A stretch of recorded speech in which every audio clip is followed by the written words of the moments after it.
مسافر غائب جہاز ساحل پر۔ کیا آپ یقین کریں گے اگر آپ کو یہ بتایا جائے کہ ایک جہاز برمغدکون کے سمندر میں کھڑا ہے لیکن مسافر اور کپتان لاپتہ ہیں؟ کھانے کی میزوں پر کھانا اسی طرح لگا ہوا، وہ سوار کھانا کھاتے کھاتے ابھی کسی کام سے اٹھ گئے ہوں، نہ کسی حادثے کے آثار، نہ کسی لوٹ مار کی کوئی نشانی۔ آخر تمام سوار اچانک بیچ سمندر میں کھانا چھوڑ کر کس کے مہمان بن گئے؟ یہ حادثہ کیرل ڈیرنگ نامی جہاز کے ساتھ پیش آیا۔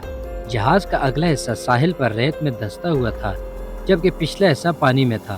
کھانے کی میز پر کھانا لگا ہوا تھا، کرسیاں تھوڑی سی پیچھے کی طرف کھسکی ہوئی تھی، گویا اس کے سوار کسی غیر متوقع بات پیش آنے پر اپنی جگہ سے اٹھے ہوں اور پھر واپس آنا چاہتے ہوں، لیکن وہ کبھی اپنی کرسیوں پر واپس نہ آ سکے۔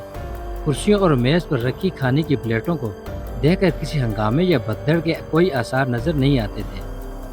جہاز کی حالت دیکھ کر یہ بھی نہیں کہا جا سکتا تھا کہ اس میں کوئی لوٹ مار کی واردات ہوئی ہے۔ پھر سب سے زیادہ حیرت کی بات یہ تھی کہ اتنے بڑے جہاز کو ساحل پر کون لایا اور اس کے سواروں کے ساتھ کیا حادثہ پیش آیا، کیونکہ اتنے بڑے جہاز کا اتنے کم پانی میں آنا ناممکن ہے۔ یہ جہاز G Dering company of Portland کی ملکیت میں تھا۔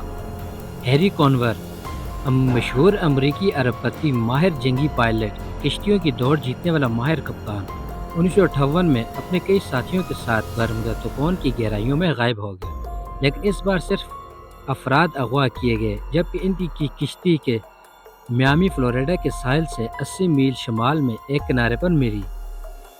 ہیری کونور اور اس کے ساتھی کشتی سے غائب تھے۔